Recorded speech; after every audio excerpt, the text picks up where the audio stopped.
All right, welcome folks. I see people are joining in. We are going to be jumping in and talking today about new UL standard UL3141. So excited to have folks on joining us for your lunchtime hour or wherever you're at.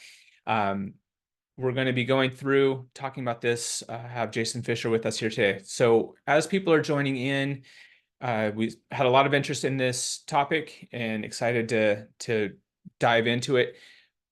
We did receive a number of questions ahead of time where we were just going through those. I think we're going to be able to address a lot of those.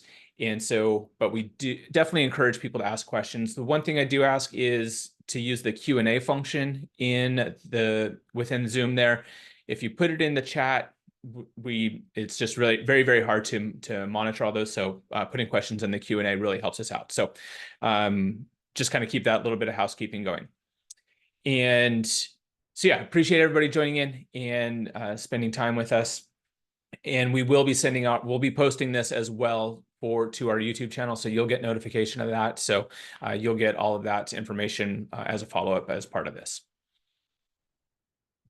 All right, so let's jump in.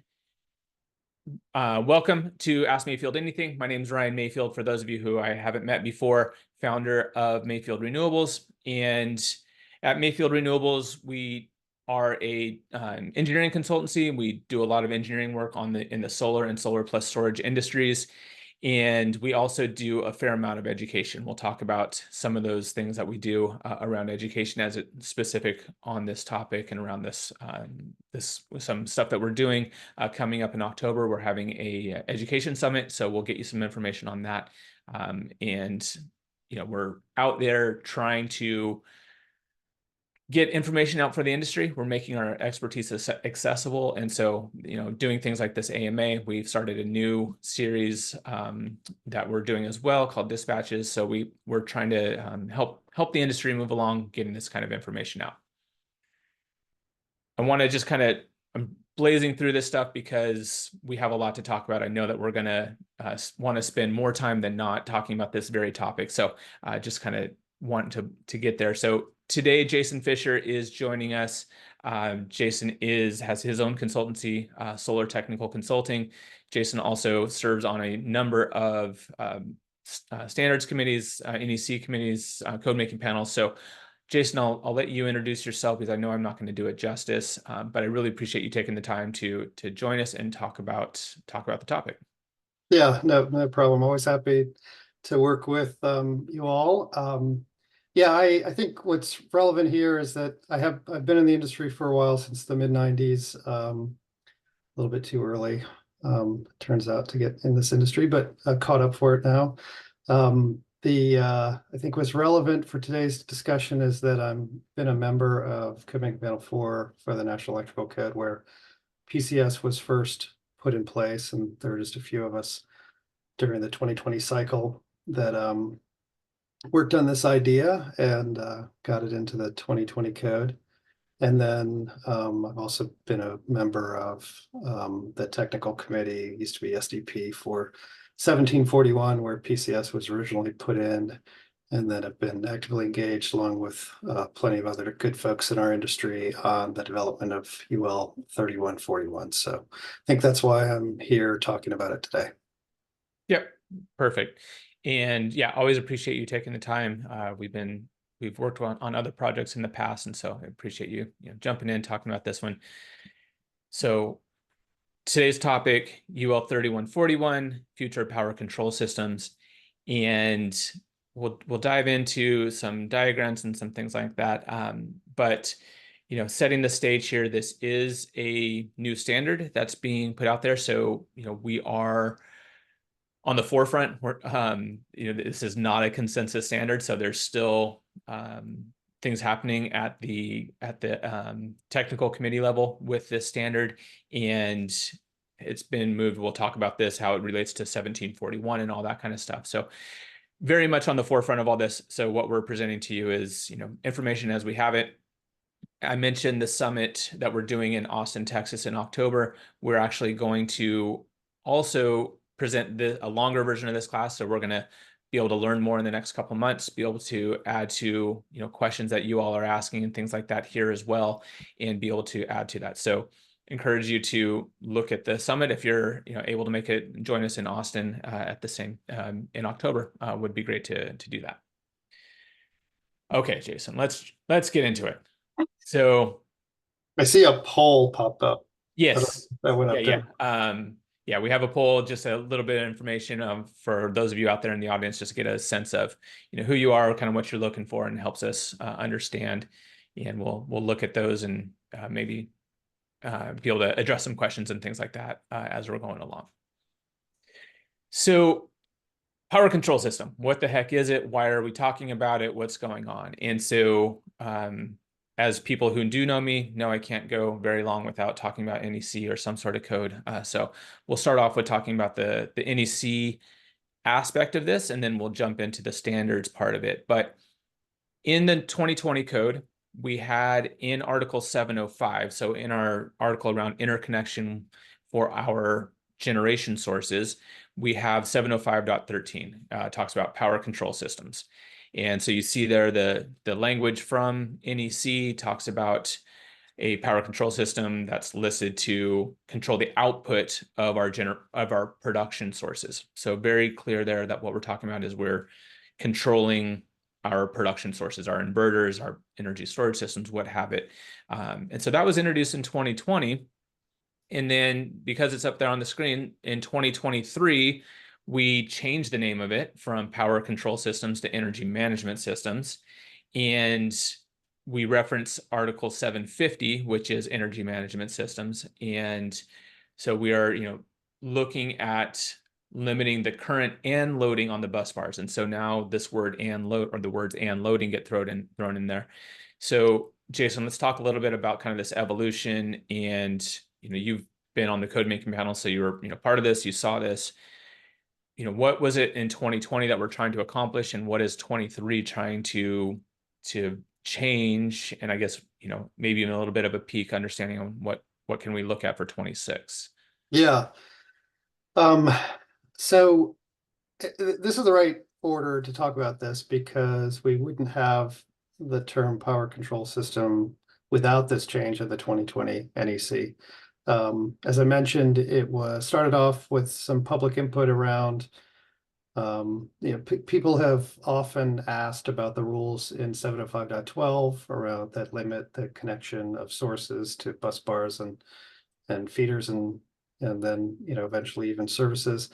And this concept of utilizing the uniqueness and the functionality that's built into primarily inverters, that's what everybody was thinking about at the time, to say, they're already driven by firmware and they have electronic controls, they respond exceedingly fast. There's a lot that we know that we can do to control the power output from an inverter. Why is everybody forced under every condition to size everything for the worst case, continuous loading, peak power of the rating of the equipment, et cetera, et cetera, et cetera. So this concept was introduced, was debated, discussed, worked on a lot by task group during the whole process in 2020, and including, importantly, UL and experts that really understood what we were talking about here. And so you'll see that in 705.13 in 2020, there's actually a lot more than just this text. And it's actually got a list of kind of a straw man of requirements for such a system. So that's what hatched the whole thing. And that's why it's so important to talk about the NEC. It was only for overloading. There was a recognition that you still had to have overcurrent protection for things like ground faults, short circuits, and all that. So it wasn't saying, hey, this is for all overcurrent situations, but for the conditions that the original 705.12 restrictions were placed on, et cetera, where we were concerned about overloading, particularly bus bars. The idea was, well, if you could monitor all the currents and you can control these sources and do this in a reliable manner, then we should be able to loosen the physical restrictions and then switch them over to restrictions based on the ratings of equipment of the PCS of what is the maximum current that the PCS would allow to flow, not the sum of all the individual nameplates. So that's just painting the picture of like what the heck it is that we're talking about originally, and why we're looking at the NEC primarily, even when we've talked about this being about this new UL standard. The 2023, I think I'll just try to make a real brief that there were changes made throughout the entire NEC in 2023 with regards to energy management systems as a whole. The Correlating Committee, which is the sort of the group that oversees all the various code-making panels and covers, essentially looks at all the different articles and makes sure that everything, you know, works together and doesn't compete, contradict, etc. They, I think very rightly so, pointed out that we had this Article 750 in energy management. We had these requirements at 625 for EVSE that involved load management, which sounded similar to PCS. We had the PCS stuff in 705. There were all these little chunks all over the place. And we were using different terms because there were different committees and different articles and stuff. And so there was a task group formed by the Correlating Committee that I was on that looked to across the code to try to pull it all together under one set of requirements. And so the big change in 2023 is that PCS kind of got demoted and energy management systems was pushed to the front. And then a lot of the details that I was talking about in 705.13 got moved to 750. And I'll probably stop there. It wasn't perfect, I'll say, just like every other code change that we ever experienced. The only thing I'll say is that this is actively being worked on in the 2026 draft, and this work on this new UL standard, including the work that had already begun on the 1741 CRD, was all kind of trying to get, you know, going in the right direction. So we should expect to get a little bit more clarity as this thing moves along through the process. So yeah. And I guess, you know, expectation there is 26, we should see some changes, and that's fine, but we've got a ways to go before we're there. I mean, we're still working on that exact language. And as I was noting to you, Jason, as we were getting prepped, I just looked at the NFPA map, and we still have 24 states on 2020 alone, that are still under 2020 NEC. So lots of time to go there before we're getting too, I guess, looking too far ahead into the 26 code at this point. The only thing I'll say, because I think the point that's relevant here is don't expect big changes, expect more clarity. That's what I'm really want people to be thinking about. Which tends to be the case, right? I feel like that tends to be the case. Yeah, as we move along, it's adding clarity, not generally huge changes, although we do see some every now and then. All right, let's move on into kind of the application. And so hopefully we put this image together, and hopefully this is helpful in the sense of what are we talking about? How does this fit into the landscape of our installations now? And so what you're looking at on the screen is this. We have multiple power sources. So we have some PV interactive inverters, we have some energy storage inverters, and then we have some combination of more. I don't know what they are. There are more inverters, there are more storage systems. I'm not really sure, but we are, you know, aggregating all of those into a single aggregation panel. So we have a single source of connection to the utility, which is very often a requirement. You know, working with the utility, and we'll talk about utility stuff in a few minutes when we get into 3141 a little bit more. So just kind of setting the stage here. But without PCS, what you're looking at on the screen would absolutely not be possible with the values that we have up on the screen. We have a 200 amp main panel, we have the 200 amp main disconnect, and we are interconnecting 100 amps of various sources. And so under the, you know, busbar rules that we have in 705.12, this is something that we're not doing. PCS is put in place in order to give us some of that flexibility and some of that ability to recognize that the bus bars are not always pulling a lot of power from the utility. We're not always producing a lot of power, and so giving us that flexibility. And so, Jason, I'm going to open it up to you. So this is, the word system shows up in the titles of these. And so, we have a power control system, controller plus communications. So I guess, when you look at these, the standard itself and those, kind of how do the communications roll into it, and the importance they play on the system as a whole?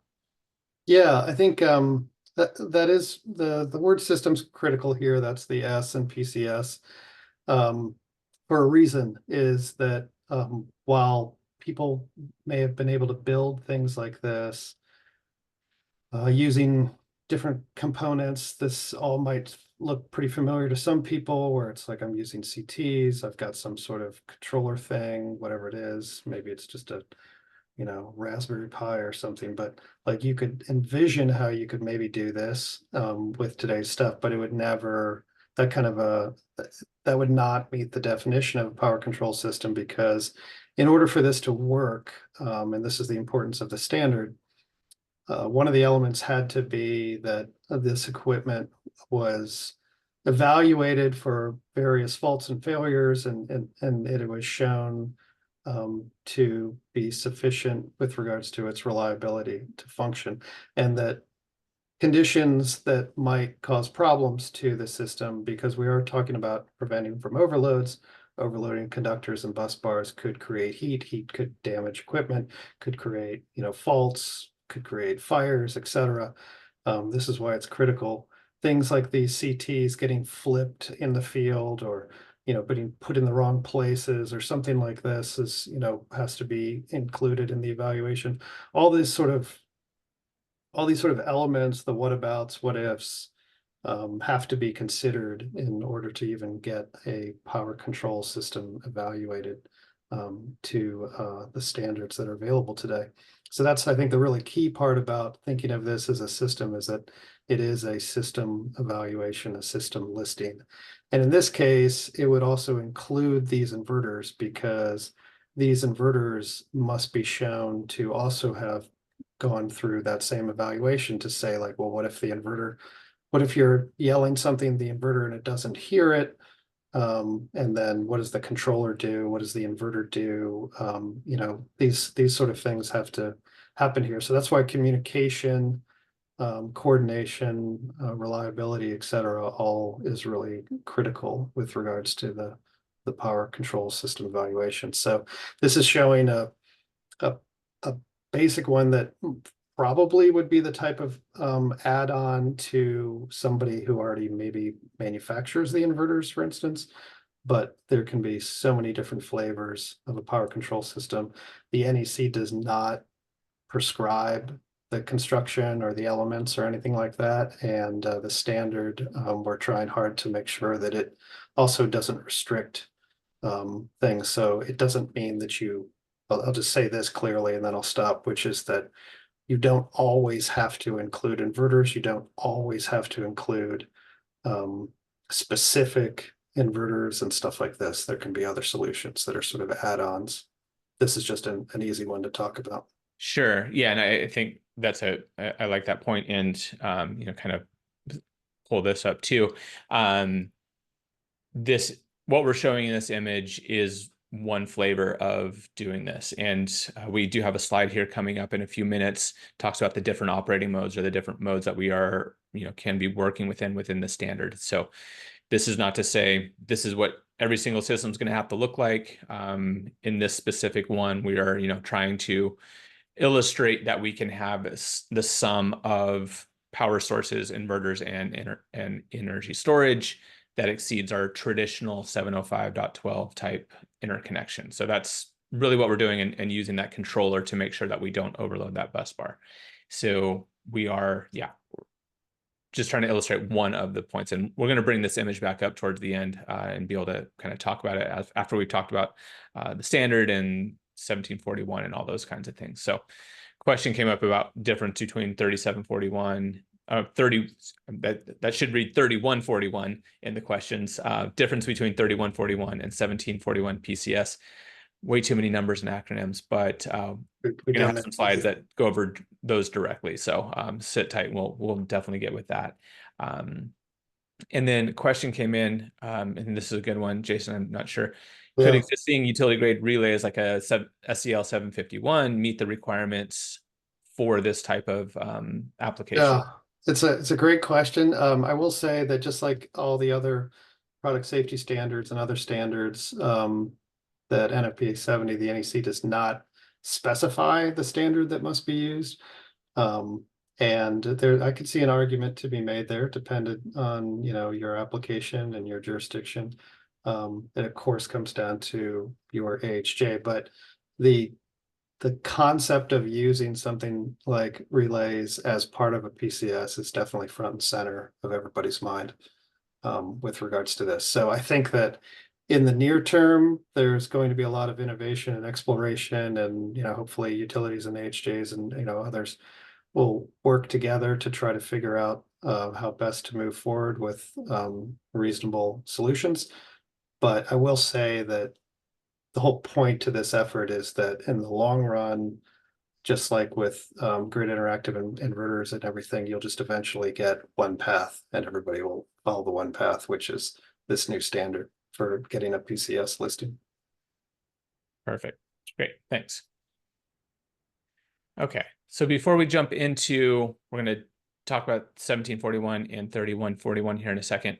So one of the things that maybe that last image didn't call out directly, or is not maybe directly addressing it, it could, but we didn't necessarily call it out specifically, is this load control. And so one of the things we talked about as we were prepping for this is microgrid applications, and going forward, really seeing the PCS as part of every single microgrid that's out there, because we are going to have both source control and load control. So I'm not sure if there's a lot more to say about that here, Jason, but yeah, curious if you have any other thoughts around the microgrids and the PCS. Yeah, I think that's right. It's just I just would say that I don't predict that people will build microgrids in the future that don't include a PCS function. Some sort of PCS will be integrated into microgrids. It only just makes sense.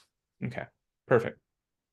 All right, then let's talk about CRD. Let's first talk about 1741 and kind of what that is and where we stand now. It seems like we are sitting at the, as we record this, end of July in 2024. And so we're a little bit in flux, I guess you could say.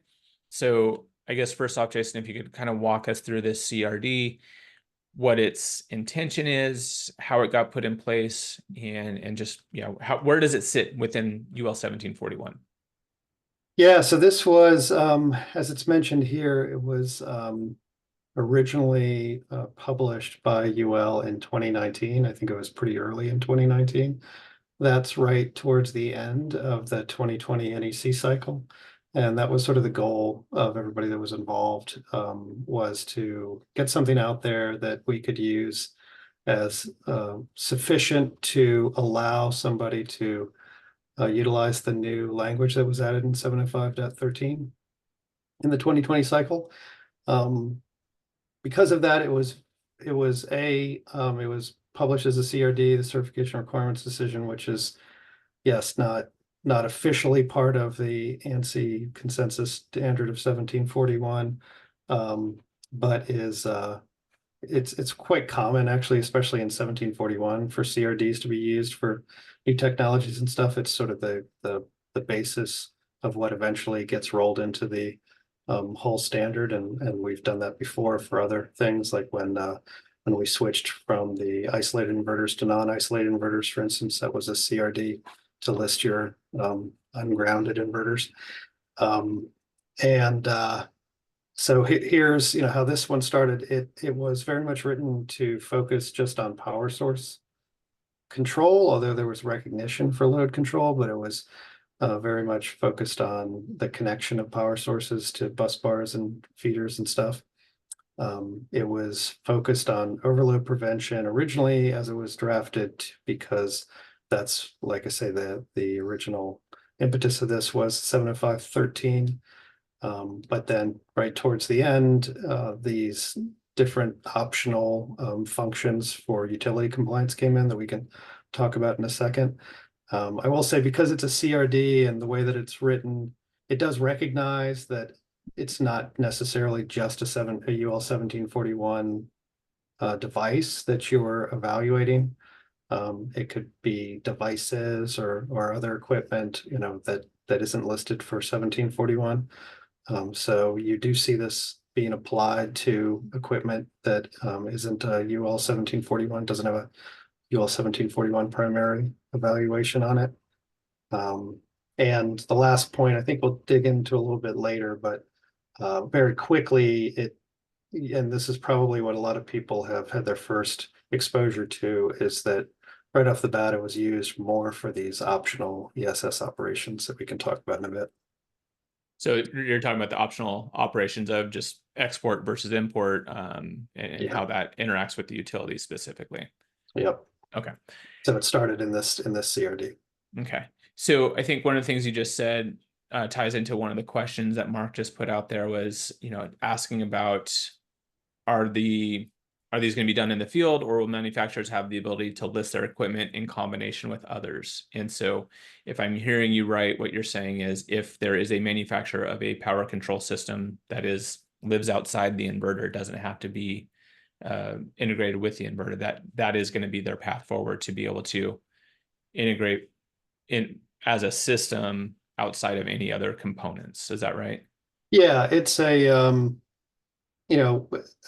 we probably won't get into it in the interest of time, but basically you can just think of, like, what are the components of the system that are providing the critical safety functions, and those are the components that get evaluated and become part of the power, that become part of the system. If you can design a system that doesn't rely on me having this specific inverter, this specific piece of equipment, so that I can demonstrate that, like, oh, under this what if scenario where I lose communications or something doesn't respond well or something like that, I have something else that is going to provide the safety, backstop, if you will, to it. Then you absolutely don't need to include every piece of equipment that you're controlling. It's just the elements of the system that are ensuring that safety is maintained. You can have like a different sort of operational view of it that says, like, oh, I'm doing all this other stuff under my normal operations, and that PCS is sort of there to enforce safety. That's one way to look at it. Hopefully that Yeah, I think that's helpful. And so just understanding that there there may or may not be this element of the communication directly with those 1741 devices, but we need to be the power control system needs to be able to provide that protection to the bus bars is really I think at the risk of picking at something here that I'm sure will tickle some folks on the call. It's a little bit like, how do you apply 3741 to a PV array? It's like, it's not necessarily every nut and bolt, right? You can just focus in on, okay, what are the elements of the system that are providing the safety functions? Those are the elements that get evaluated. Doesn't have to be every single piece of equipment or wire or conduit or anything that you're using for your system. Right. So it can be that standalone system. It can be that standalone component. Yeah. I mean, I can envision them. I can picture them. Yeah. Perfect. Few questions around 1741 I want to kind of address. So first one, I can answer this one. So somebody asked if the CRD was available anywhere. You can, if you purchase 1741, you're able to get it under the what do they call it? Their digital view. You won't see it. 3141, which we're about to talk about, is available on their digital view. So if you want to go look at 3141, that definitely is available for people to use, or to view, I should say. And something really interesting there is that don't don't rush out. And if the only reason that you'd be buying 1741 is for the CRD, don't necessarily do that now, because UL has updated the CRD to basically just point to 3141. So you'd have to get a historical document copy of the CRD from, in PV history times. It's a long time. It was like 6 months ago or something like that. A lifetime ago. Yeah. So can you kind of relate just how does the CRD fall in line in 1741? And people are asking about SA, SB, those kinds of things. Yeah.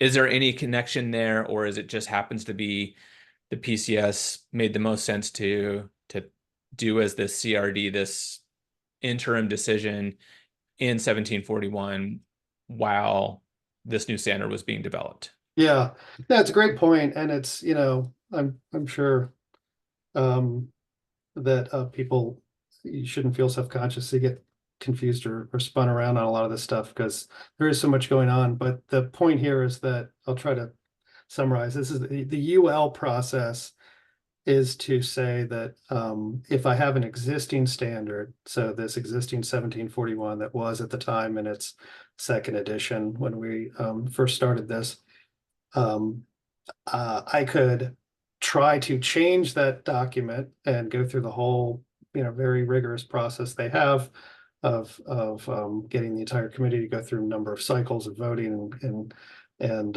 everything on it, and then try to get the new language incorporated into it. Or I could, in the interest of time, just sort of introduce this thing that UL is basically writes, but in this case, they used a lot of industry folks to help write it. And they say, well, we feel like this applies really well to the standard, and we're intending to incorporate this into the standard in the future. So that's what a CRD is. And like I said, between the second edition and the third edition of 1741, you'll see a bunch of CRDs that we used that are now part of the official third edition, because we finally went through all that process. So that's how that works. Whereas in the supplement A, supplement B, these SAs, SBs, they're attachments to the ANSI standard, and they're actually voted on, and they're formally part of the standard. In this case, it wasn't known exactly what would happen to PCS, but what's happening now kind of lines up with the approach that they decided to take, which is that now, instead of trying to incorporate it into 1741 officially, it's now taken as the seed document to create a brand new standard, this UL3141. And that has a different title. It's called an outline of investigation, because that's how UL, it's similar. It hasn't gone to a full technical committee yet, according to the ANSI process, and gone through the whole balloting and comments, etc. It's called an outline of investigation because it is a brand new standard. It's not something that is intended to be amend, an existing standard. So, and again, we've had a number of these that we've used in the PV industry for quite a while, not just PV now, with energy storage, et cetera. A lot of the numbers and things that everybody has gotten used to hearing either started out as CRDs or outlines, because of the fact that, we just innovate a lot, and we move fast, thank God, in this industry, and standards take a while. So it makes sense to sort of approach them from this direction. Perfect. So yeah, so you started talking about 3141, so I switched us over to kind of pull that up. So this is one, as you mentioned, this is where it's going to be the power control system standard. And so yeah, for those of you, if you don't already have it, you go here to look at 3141. The digital view on that is available, so you can go peruse that, do your light reading in between meetings or whatever you want to do. So I guess kind of walk us through, Jason, on, so now we have this. So as I understand it, what you were just saying, basically took 1741 CRD, copy and paste it. I'm sure I'm oversimplifying it, but putting in at least as a starting point for this 3141. So what can we expect out of I guess the process and additions or changes from what the CRD was saying. Yeah, there's a few, I think, important bullets here that start to talk about what might be different. It is true, though, is that, and this is why UL, like I said, if you go get the 1741 CRD now, you'll basically see that there's hardly any detail in there because it just says follow requirements in 3141. And that is intentional on UL's part to allow for not to have competing standards, basically. That's UL's position. That's not necessarily every NRTL. Other NRTLs might take some time to switch from one to the other, but UL says we're ready to switch, and so they switch it. So the document essentially, if you listed something to or evaluated it to the 1741 CRD before, it would I think it would be relatively straightforward to follow that same process in 3141. As it stands today, there were very few changes in that original first edition or first issue that you have the little snippet of here. But there's some additional things there that it did start to recognize that there are different types of PCS. Remember, I mentioned that 1741 CRD was originally very source centric in its view. It now recognizes that, hey, I can not just use source control, but I can use load control to prevent overloads. And there also might be a case where, just like I could just only do source control, I might also just only want to do load control. One of the biggest examples of this is I mentioned at the beginning for Article 625 for EVSE or EV charging systems, that this is now intended to be used as a way to take large charging areas, or even it could just be a couple of units on a branch or something like this, and to actually have a standard process by which you can evaluate and can permit you to put in a number of connection points that have certain capacities, but the whole system is designed to never overload. At a value that would be less than the sum of all the nameplate capacities of all the charging points, for instance. That's an example of like a load control application only for PCS that people wanted right off the bat for good reason.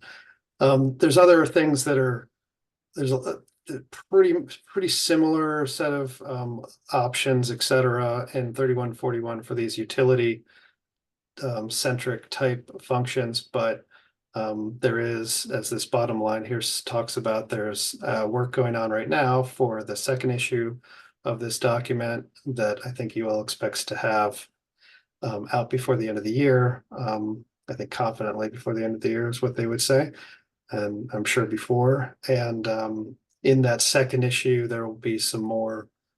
There's more recognition that since we're even though in the NEC we're talking about controlling currents to prevent overloads, heating of conductors, that's what the NEC cares about. They don't care about which where the electrons are going and how they're counted and how they're billed or anything like this. There's a recognition that these same components can be used effectively to enforce agreements that are part of like interconnection agreements or something. And more utilities are starting to take interest in this because it's starting to pave the way, much like for those who got to experience early PV inverters before we had 1741 and 1547 all baked and adopted. Each application kind of needed to be considered individually, and each piece of equipment individually by utilities. And then we finally moved past that. That's kind of how everybody's looking at this PCS standard as a way for, in the near term, for some folks and some utilities, and in the longer term, hopefully for everybody, to have confidence that, okay, I'm going to agree to this set of requirements on my interconnection, which we can get into depending on how much time we have. But it provides a way by which a utility can have confidence that it's been evaluated to this standard. They understand what all these terms mean. They have confidence that things can't be overridden, et cetera, et cetera, et cetera. That's more of that is starting to get, talked about and incorporated, we expect, in 3141. So if I'm hearing you right, and this kind of plays into a question that was asked earlier about using something like an SCL relay or some sort of PCS to limit overall export. The question was, are we seeing utilities push back on using these devices to limit overall export? And just this last week, we did see something very similar to that. So utilities have their own requirements, but if what I'm hearing you say, Jason, is, early days of doing our PV interconnections, utilities were scared. Utilities didn't know what was going to happen. They were afraid of a lot of different things. But by having a standard, by having 1741 based off IEEE 1547, making sure that we're not going to hurt linemen, we're not going to damage the utilities, becomes much easier for utilities just to have a process and say, okay, if you're a 1741 inverter, utility interactive 1741 inverter, maybe I should be more specific, then yeah, you can interconnect with our utility. We're fine with that. So kind of the end goal being the same thing here with 3141 on our interconnections, being able to say, yes, I'm putting in whatever, a 50 kilowatt array on my residential application, but I'm never going to push more than, the 200 amps back that your lines are, rated for. And they would be able to say, okay, you're listed at 3141, we're good. That's kind of our end goal here. Yeah. Or maybe I'm never going to push back any, Right. really, so these are things that aren't addressed in the NEC. So, you're not looking there.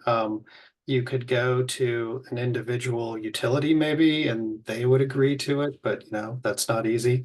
You could go to a Public Utilities Commission and then have them sort of say, everybody needs to be able to do this, but you still ultimately need some sort of mutual agreement as far as, well, what's the performance requirements? Has safety been considered?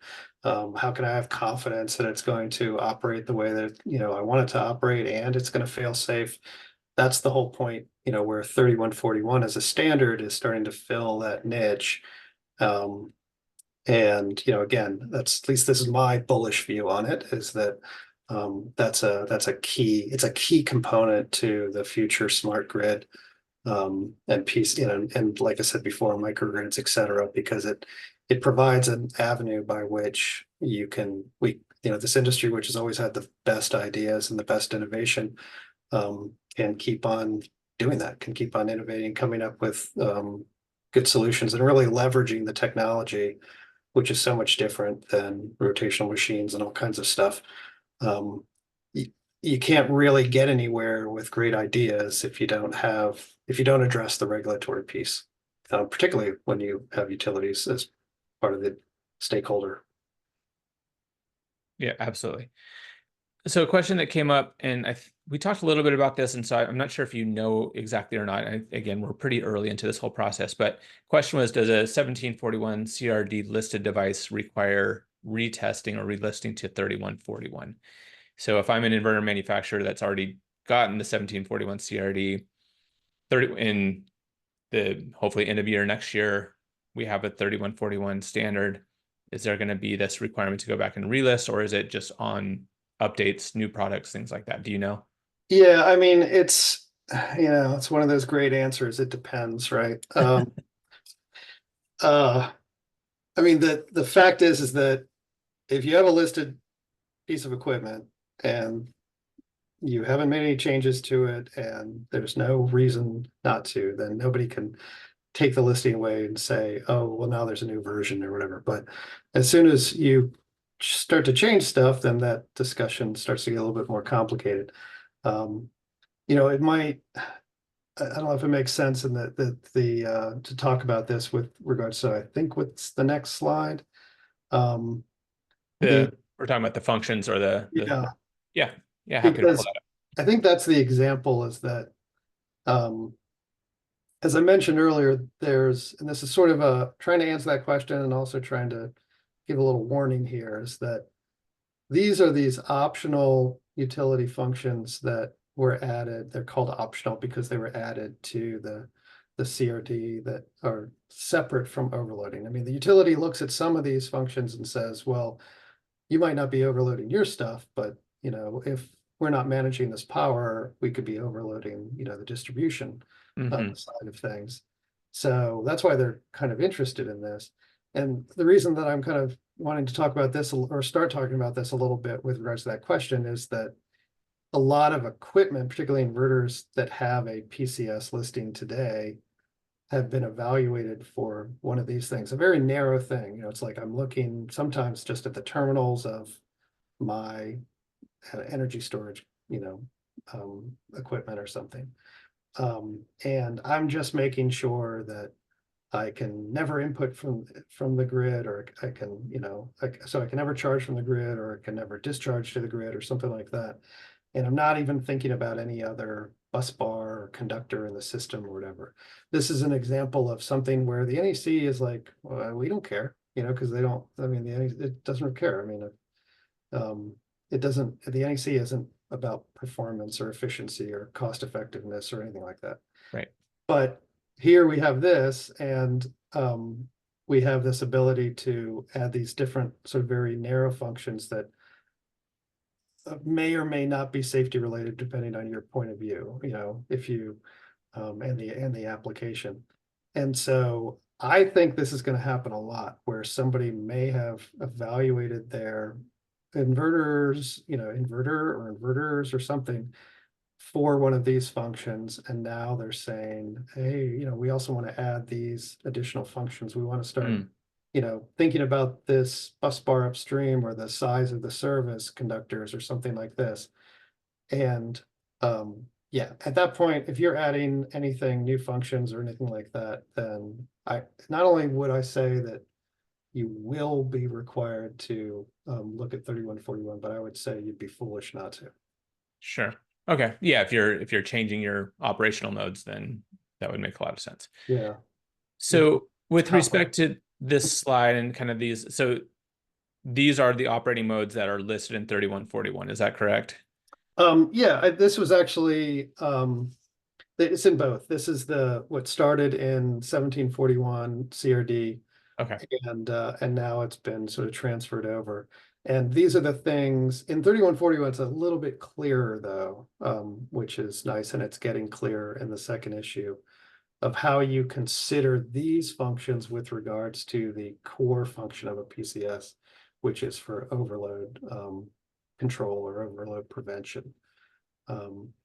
And so these are like, basically, we could have a PCS that's, in that first example, all I care about are the bus bars and that aggregation panel. I just don't want to have to, be forced to use the 705.12 rules. I want to be able to, put a bunch of loads and sources in here that, all sum up to more than the rating, and, I can put them anywhere or whatever. I'm going to use a PCS to cover all the what about scenarios. Mm-hmm. And that's going to be like a lot of PCSs. And then we might have another PCS that, just says, I want to add the most common, and I've kind of mentioned a couple here, you might have a situation, the most common one I think that keeps getting brought up is an existing grandfathered net metered PV system that I want to add storage to. Well, the utilities really quickly said, no, can't do that, because especially if you're on a time of use mode, you might be trying to arbitrage and gaming the system where you buy cheap power at night, put it in your energy storage, and then sell it during the peak power times during the day, and we can't tell because you're on a net metered system. That would be the number one reason. That's I think why most people actually started to really quickly start using the COD, was for that sort of scenario. But there could be the basically the zero export mode, which is the bottom one, which is, it's not just restricted to energy storage. It could be just for my entire home. It's like Sure. your example, like maybe I'm in a district where they don't even have net metering, they're never going to have it. And they don't want any of this stuff connected to to their utility grid, you could theoretically, create your home and just never export. Well, it seems like in the Hawaii example, right? I mean, it seems to me like that's, Yeah, they're having those issues, and so zero export, but not limiting what people can put in there for solar and battery systems. yeah, Um, yeah. So that's so a bunch of these. Go ahead. Sorry. I was gonna say a great question came up from Blair. So thanks for joining, Blair. We just talked to you earlier today. Was asking about if one can certify PCS logic that allows for import only under certain conditions and export under other conditions. So I guess the question is, is it a binary, or is it we have these different modes on the screen? Yeah, Could we conceivably see a PCS that could do all of these, or pick and choose?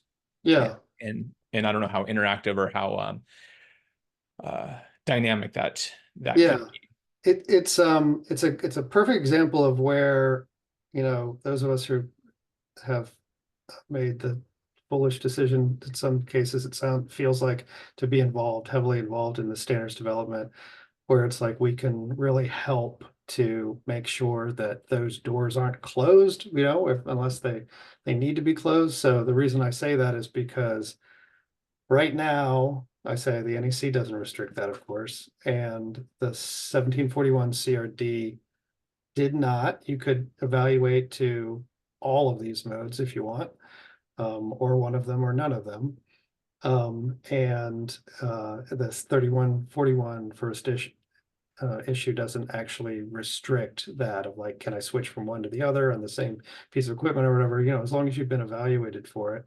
Then it just goes into the hands of others, who are the stakeholders, most often the utility in that case. I will say, though, that the second issue, one of the things that we're trying to bake into that, that I'm not responsible for, thank goodness, but other smart people is really pushing for this idea to incorporate, and utilities, by the way, are engaged in this discussion, to try to incorporate the ability to schedule these import and export events.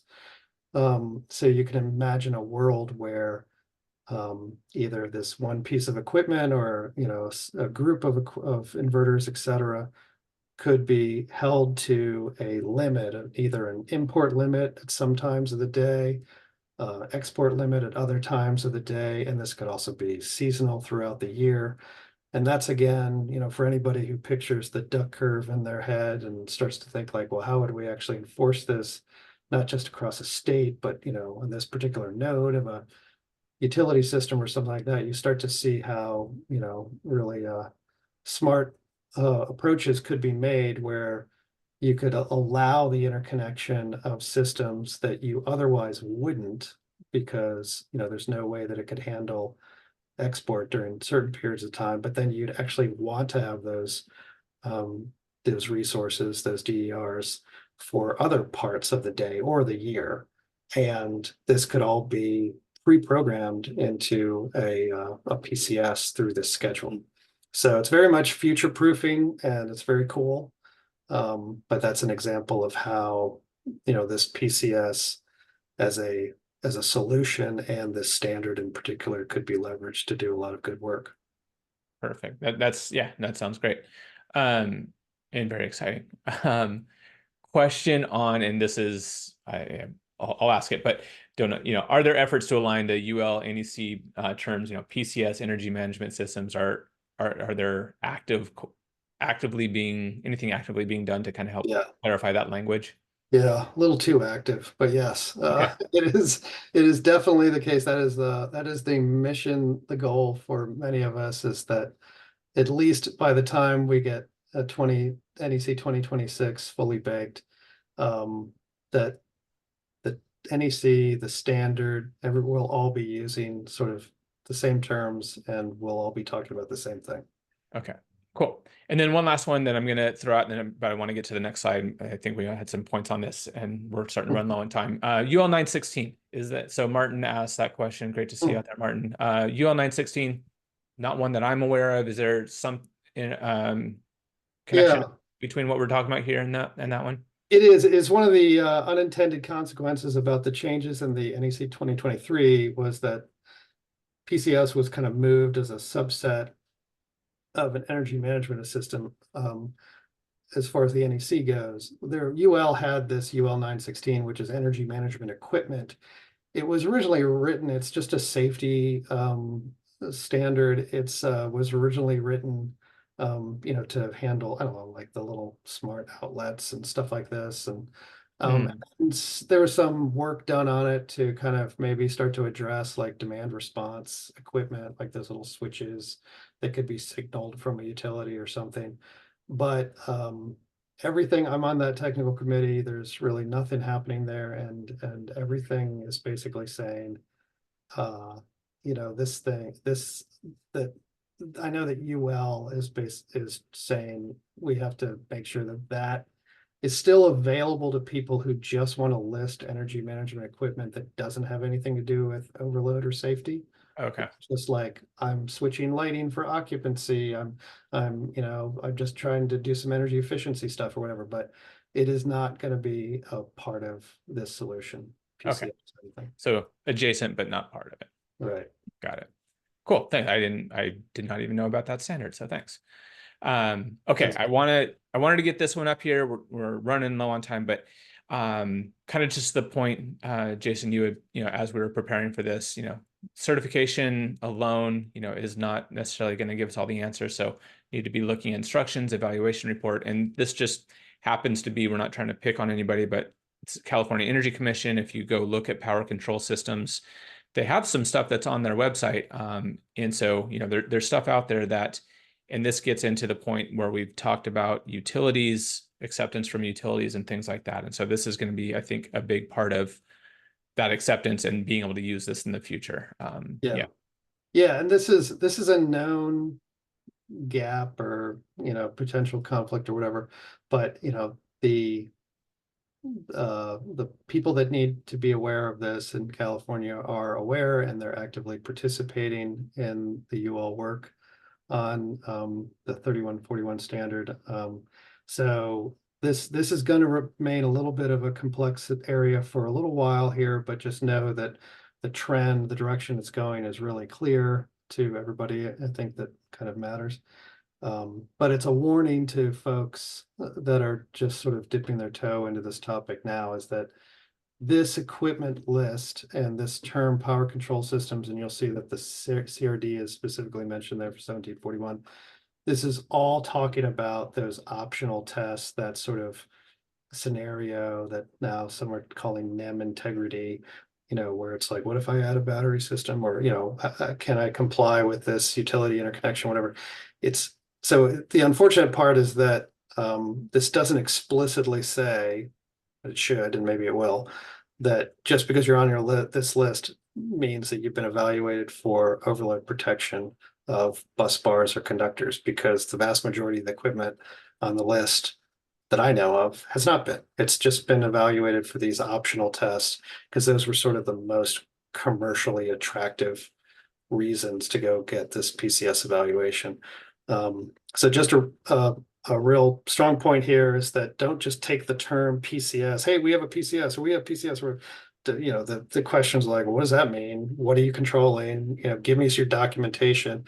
And yeah, I mean, for a lot of stakeholders, they might be asking for the evaluation report, that is from the NRTL, that actually will outline a lot more detail, a lot more specificity of exactly what functions it's been tested to. And I just hope that nobody out there gets tempted to kind of repurpose a previous evaluation for other functions, because if we start going that way, it's going to, and it gets sort of exposed, or God help us, there's some safety issue that happens, then it's going to really diminish what I consider a really powerful trend for our industry.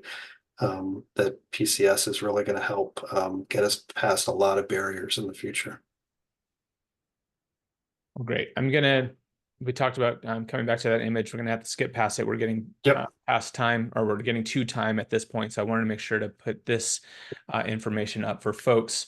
I see that there's, some great questions. We're able to get to everything. I really appreciate people participating, but if you want to reach out directly to us, here's some ways that you can get a hold of us.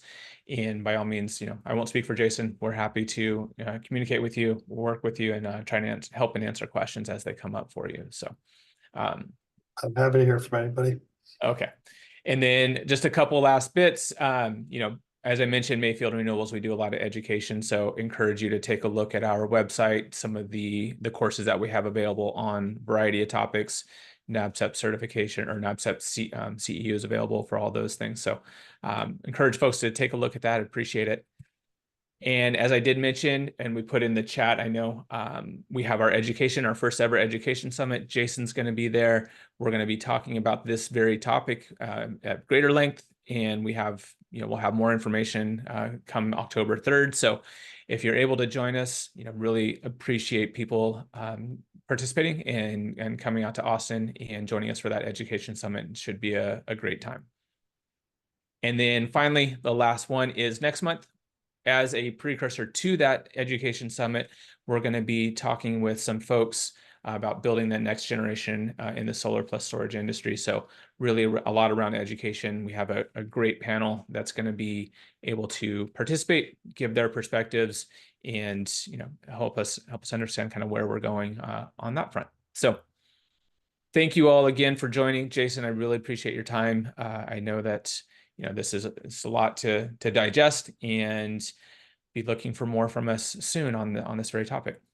Yeah, it's great to get out of the windowless room where we talk about all these things and talk to real people.